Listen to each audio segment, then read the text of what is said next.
अस्सलाम वालेकुम जी। Fundamental of physics सैलिडे रेज़निक walker का 10th एडिशन है, चैप्टर 5 है, force and the motion 1, problem number 32 है।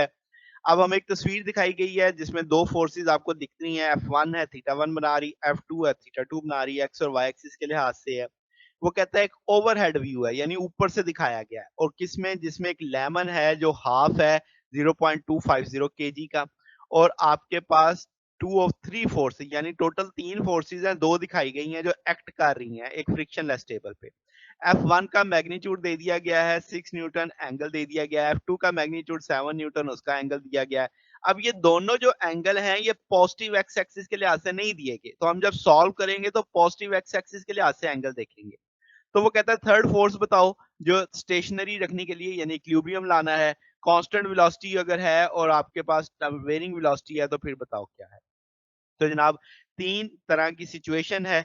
जब स्टेशनरी फोर्स होगी तो देखेंगे सम ऑफ फोर्सेस जीरो हो जाएगा, कांस्टेंट वेलोसिटी की सूरत में भी एक्सेलरेशन आपका जीरो हो जाएगा। चेक करते हैं कैसे करेंगे। अब ए पार्ट में इसका मतलब नेट फोर्स जीरो होगी कि तभी तो वो स्टेशनरी रहेगा।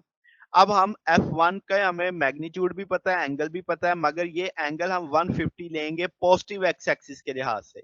180 में से थीटा 1 निकाल देंगे, 180 में से 30 निकाल दोगे तो 150 बचेगा।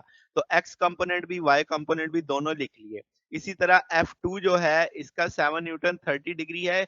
अब यहाँ से आपने 270 जमा थीटा 2 करना है ताकि पॉजिटिव एक्स एक्सिस के लिहाज से बने, तो वो 300 बन जाएगा। तो इस सारे को सॉल्व करेंगे तो F2 के भी कंपोनेंट आ जाएंगे, F3 का भी मालूम नहीं है। अब हमें पता है कि स्टेशनरी रखना है तो सारी फोर्सेस का सम जीरो होना चाहिए। सारी फोर्सेस को जमा करके इक्वल टू जीरो कर दिया, आई वाला आई में ऐड हो जाएगा, जे वाला जे के साथ, तो यहाँ से F3 की वैल्यू आ जाएगी। यानी अगर स्टेशनरी रखना है तो F3 इतनी होनी चाहिए। अब अगली बात क्या है कि कांस्टेंट वेलोसिटी का मतलब जीरो एक्सेलरेशन, तो इसका मतलब मामला तो वही रहा कि एक्सेलरेशन सेम है, सम फोर्सेस जीरो हो गया, तो यही जवाब आना चाहिए। फिर है आपके पास वेरिंग वेलोसिटी। अब आपके पास वेरिंग वेलोसिटी है तो एक्सेलरेशन पैदा होगा rate of change of velocity से, तो ये एक्सेलरेशन की वैल्यू आ गई। अब हमारे पास F3 is equal to ma। अब हमें पता है कि मास तो लेमन का इतना है, एक्सेलरेशन निकल आया। इस सारे को सॉल्व करेंगे तो तब F3 की वैल्यू इतनी बननी चाहिए। तो यानी इन दैट केस अगर वेलोसिटी वेरी करती है तो तब इतनी फोर्स होगी। ठीक है।